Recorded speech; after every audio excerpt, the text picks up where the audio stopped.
빠르게 변화되는 세태 속에 우리 사회의 여러 현상을 핵심 트렌드만 분석해 손쉽게 전하는 경제 트렌드 따라잡기. 남북을 둘러싼 국제적 정세와 한반도 평화를 위한 행복한 동행. 더 신비롭고 흥미로운 기상천외한 세상의 모든 날씨 이야기까지. 함께하는 세상, 오늘은 좀 더 다른 시선으로 세상을 바라봅니다. 네, 국민의힘이 최근 헌법재판소 재판관들의 일부 편향 의혹에 대해서 노골적으로 좀 반발하고 있습니다. 이 때문에 법관들의 연구 모임인 우리법연구회가 최근 사람들의 입길에 오르내리고 있는데요. 또 여기에 맞서 우리법연구회와 함께 보수적인 민사판례연구회도 함께 회자되고 있습니다. 오늘 경제 트렌드 따라잡기 코너에서 우리법연구회 또 민사판례연구회 는 무엇인지 자세히 좀 알아보죠. 최유한 시사평론가 연결되어 있습니다. 평론가님 안녕하십니까? 예, 반갑습니다. 최유한입니다. 설 연휴 명절 잘 보내셨습니까? 예, 10시간 운전했습니다. 어디를 다녀오셨습니까? 처가가 통영인데 예. 예, 10시간 운전하게 됐네요. 아, 그렇군요. 굉장히 아름다운 곳이 처가이시네요. 예, 그렇습니다. 감사합니다. 네, 고생하셨습니다. 자, 일단 국민의힘이 윤 대통령 탄핵 심판 사건을 심리하고 있는 헌법재판소 우리 일부 헌재 재판관들의 정치적 편향성을 부각하면서 맹공 퍼붓고 있죠? 예, 권영세 비대위원장이 헌법재판관 8명 가운데 3명이 우리법연구회 출신으로 밝혀지면서 헌법재판소가 아니라 우리법재판소라는 비판까지 나오고 있다 라고 비판했습니다. 그러면서 이재명 대표의 문영배 헌재 소장 권한대행과 사적 친분 의혹, 이미선 정계선 그 재판 가족의 윤 대통령 탄핵 추진 지원단체와 연관 의혹, 공정한 판단을 기대하기 어려운 게 사실이다라고 주장했습니다. 동시에 또 신동욱 수석 대변인 역시 라디오 인터뷰에서 헌재에 지나치게 특정 성향인 분들이 많이 가 있어 대통령에 대해 심판했을 경우 그 결과에 국민이나 국민의힘이 수긍할 수 있겠느냐 라는 우려가 있다라고 전했습니다. 이렇게 국민의힘이 헌재의 정치 편향성을 문제 삼는 것은 윤 대통령 탄핵 소추가 인용될 경우를 염두에 둔 거라는 해석이 나오는데요. 탄핵이 인용되고 조기 대선이 치러지더라도 헌재 판단의 공정성 논란 앞세워서 대선에 미칠 악영향을 최소화하려는 전략 아니겠냐. 그런데 이제 이게 너무 나간 것 같으니까 이제 헌재에 향한 문제 제기를 두고 야당에서 탄핵 불복 의도가 비판이 나온 데 대해서는 사법부의 판단을 존중해야 한다는 것이 보수의 전통적 가치관이자 덕목이다 라고 이제 눈치고 넘어갔어요. 네. 그럼에도 불구하고 민주당이 이거 탄핵 불복의 밑밥이다라고 극력 반발하고 있고, 전현희 민주당 최고위원 같은 경우는 아니 좁은 법조계에서 기수가 갖거나 학연이 있을 경우 예의상 친분을 것이 현실인데 이재명 대표도 사적인 자리에서 대학교 선배인 국민의힘 권성동 원내대표한테 형님 하는데 이건 어떻게 해석하냐. 윤 대통령이 정영식 헌법재판관을 임명했고 계엄 이후 지난 12월 5일에 탄핵 소추안이 국회에서 의결되기 전에 정재판관의 처형을 장악구인 진실화해위원장을 임명했다. 그러니까 박선영 위원장 얘기하는 거죠. 예. 이거야말로 탄핵 재판에 영향을 미칠 의도라고 쉽게 추론할 수 있다. 이게 내로남불이다라고 반발하면서 비판했죠. 예. 자, 국민의힘이 주장하고 있는 게 사실인지 그 여부를 팩트체크가 좀 필요한데요. 자, 여기서 중요한 게 바로 우리법연구회라는 단체입니다. 이 우리법연구회 태초 어떻게 시작된 겁니까? 1987년 6.29 선언 후에도 5공화국 사법부 수뇌부가 유임되어서 제2차 사법화동이 발생했습니다. 그러고 나서 이걸 계기로 1989년에 창립된 법관들의 공개적인 연구 모임이 우리법연구회입니다. 사실은 1970년대 중반에 사법연수원의 무슨 기독교 소모임이었어요. 지도교수 중심으로 밥 먹고 스터디하는. 그런데 이 지도교수가 법조계 마이너리티인 광주일구 출신이기 때문에 자연스럽게 호남계 법조인들, 운동권 법조인들 이렇게 자연스럽게 그렇게 모이면서 종교 모임에서 학술의 이 성격으로 바뀌었다라고 합니다. 이게 신영철 대법관 재판 개입 논란 때 우파 단체에서는 반발 여론을 주동한 게 우리법연구회다. 이렇게 주장하고요. 용산 참사라든지 기록 공개 결정이라든지 PD수첩 제작진에 대한 무죄 판결 이후 그때도 이미 여당과 우파 단체에서 재판장이 우리법연구회 소속의 무죄가 나온 것이다. 해체해라. 이렇게 요구도 했었습니다. 그런데 일단은 계속 이제 2010년 논문집이 6집 나왔는데 네. 활동 내역이 알려지지 않다가 해체된 거 아니야? 라고 했다가 2017년에 제7집 간행해서 간행하고 나서 1년 뒤인 2018년에 우리법 연구회는 공식 해체됐습니다. 일각에서는 2011년에 출범한 국제인권법 연구회가 우리법 연구회 후신이라고는 주장도 하는데 그건 뭐 중복된 인원이 전체의 5%밖에 되지 않는 억측이라고 할 수 있습니다. 네. 자, 우리법 연구회는 이미 이제 해체가 됐고요. 자, 그런데 이제 네. 국민의힘에서는요, 우리법 연구회 출신이라고 비판하는 것에 대해서 권성동 국민의힘 원내대표가 과거에 했던 이 발언이 회자가 되고 있더라고요. 그렇습니다. 권성동 원내대표가 지난달 30일이죠. 간담회에서 헌재는 한덕수 총리 탄핵 심판을 외면하면서 마은혁 헌법재판관 후보자 임명을 강행하고 있고 대통령 탄핵 인용 가능성을 높이는 의도를 숨기지 않고 있다라고 하면서 또 여기 우리법 연구회 출신 법관들 사법 카르텔이 있다. 뭐 이렇게 이야기를 하는 겁니다. 그러면서 우리법 연구회 출신 법관들을 사법 요직에 앉히고 좌편향 평결을 보답하면서 민당 공천을 통해 입법부로 진출해왔고 민주당시 독재의 길이다. 이러니 대한민국 최고 권력자는 대통령이 아닌 상권을 장악한 민주당 이재명 대표 아니냐. 뭐 이렇게 계속 우리법 연구회를 공격을 했어요. 그런데 이렇게 공격을 한 권성동 원내대표가 과거 2023년 9월 20일 이균용 대법원장 후보자 인사청문회에서는 뭐라고 얘기했냐면은 판사가 특정 모임 소속이라고 해서 편견을 가져서는 안 된다. 뭐 이렇게 얘기했어요.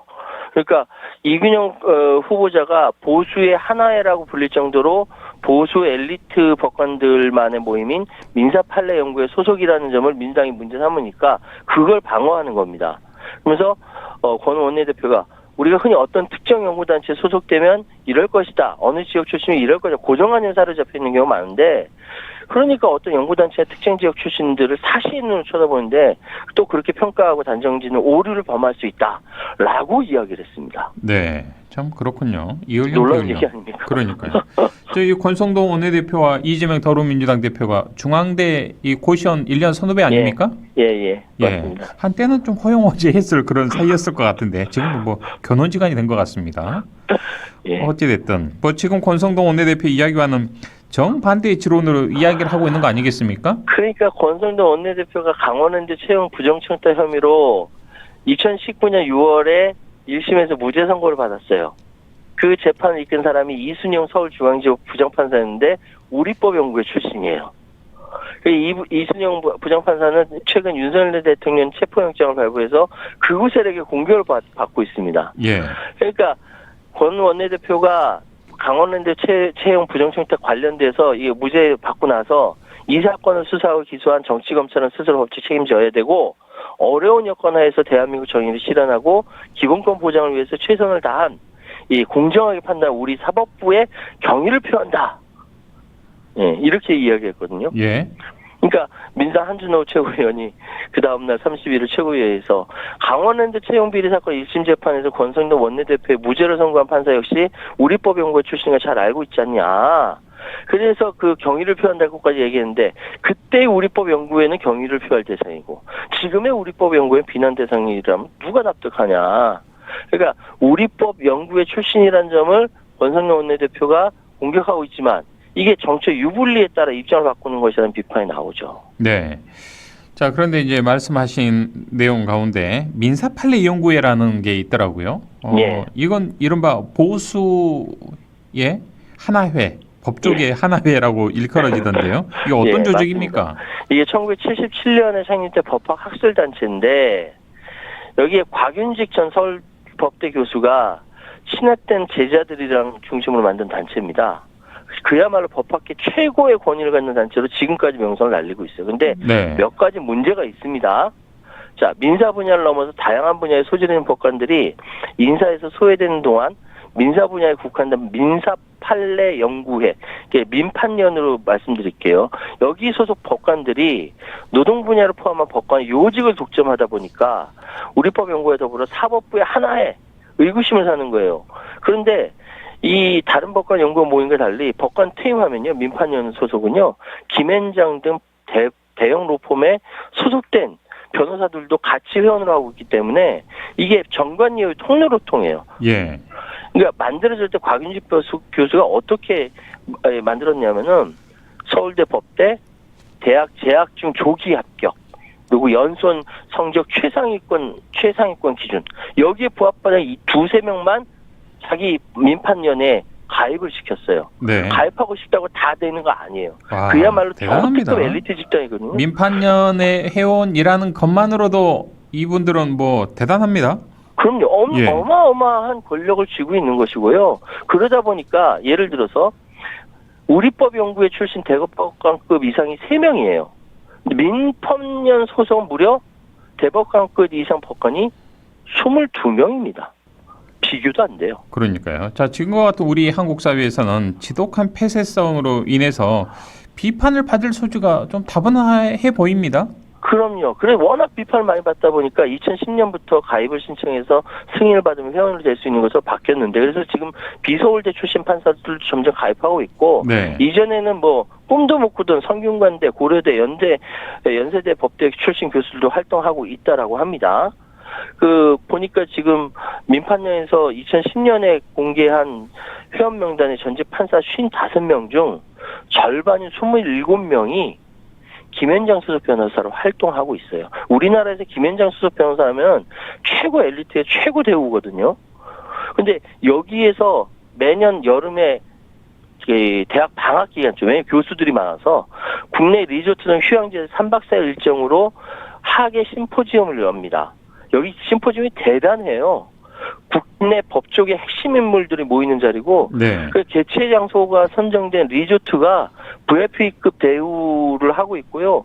이런 행사 있을 때 난리가 납니다. 예.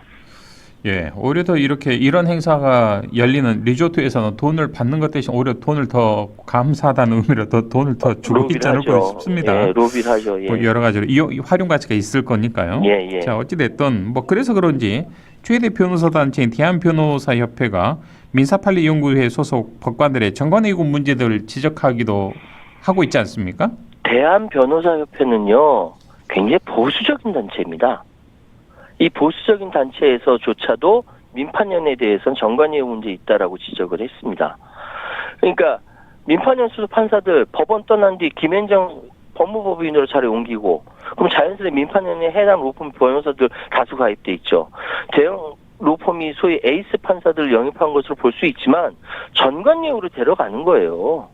그러니까 대한변호사 이 문제 지적했는데 변협이 뭐 여기에 대해서 제대로 지적을 했어요. 연구회가 고위 전현직 판사들 사주적으로 전락했다. 법관 순혈주의와 엘리트주의 패단을 낳고 정관예우 통로가 되는 걸 심히 우려한다. 대한변협에서 이 정도로 지적한다는 건 문제가 심각하다는 것이고 변협이 굉장히 보수적인 단체인데 이 정도로 문제가 나온다라는 것 네. 이게 정말로 이제 좀 생각해 볼 문제입니다. 알겠습니다. 자, 끝으로 간단하게 좀 짚어주시죠. 헌재에서 재판관 개인의 성향을 이유로 국힘 그리고 보수 언론에서 강하게 공세하는 것에 대해서 정면으로 좀 강하게 또 대응하고 있지 않습니까?